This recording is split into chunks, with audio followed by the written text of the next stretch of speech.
peut-être que l'existence animale va de soi, mais l'existence humaine, non. L'existence humaine ne va pas de soi. C'est compliqué, finalement, c'est compliqué d'exister en tant qu'être humain. C'est pas facile. C'est quelque chose qui demande des dispositions.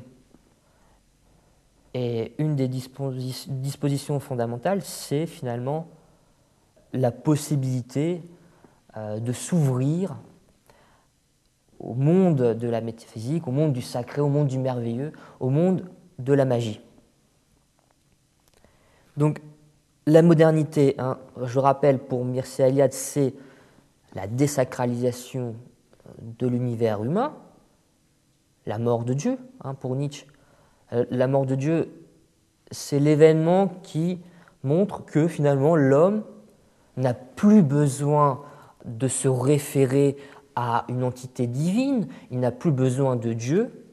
Le centre de l'univers, ce n'est plus Dieu, ce n'est plus Dieu qui donne les directives, qui influe l'homme, qui lui dit finalement comment vivre, mais avec la mort de Dieu finalement et avec la mathématisation du monde, avec le cogito cartésien, eh bien c'est l'homme qui devient le référent. L'homme se réfère à l'homme en tant qu'individu. L'homme devient le centre du monde. Il n'a plus besoin de se référer à des choses transcendantes ou supérieures.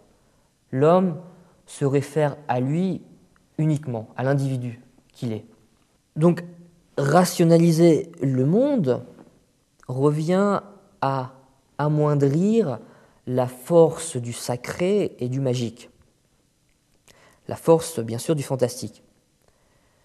Mais à l'heure où je vous parle, aujourd'hui, dans nos sociétés post-modernes, eh bien, on peut dire que l'initiation qu'on avait cru dépasser revient sous d'autres formes, et notamment sous des formes imaginaires.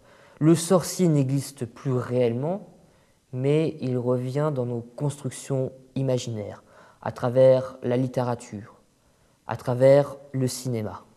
Donc aujourd'hui, les institutions ne peuvent nier qu'aujourd'hui, les individus tentent de reconstruire leur vie quotidienne, leur vie sociale, à partir d'expériences imaginaires, vécues dans la littérature ou dans le cinéma.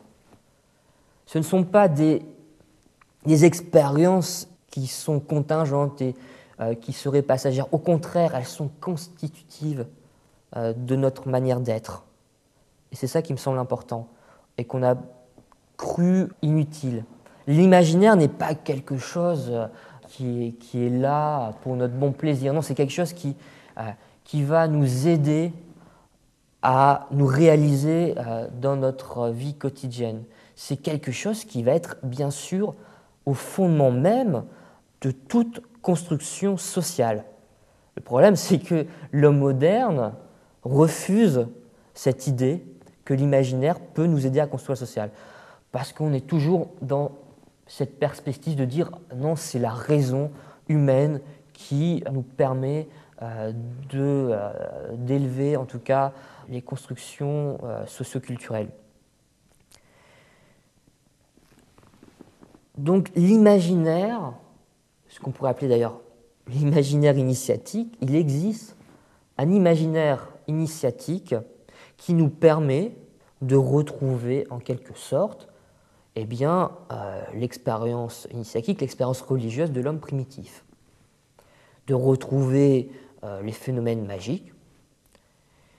Et c'est ce qui me semble le cas avec le cas Harry Potter. Harry Potter est un récit imaginaire qui met en avant ce mode d'être propre aux sociétés primitives, c'est-à-dire l'initiation. L'imaginaire initiatique d'Harry Potter révèle un type d'existence où l'homogénéité et le rationalisme perdent leur crédibilité et montrent un visage beaucoup plus tyrannique. Ce qu'il faut bien comprendre, c'est que l'imaginaire initiatique n'est pas quelque chose qui reste seulement fictif, mais c'est bien quelque chose qui s'insinue dans nos pratiques sociales et remet finalement en question l'ordre des institutions et bouleverse notre représentation moderne du monde.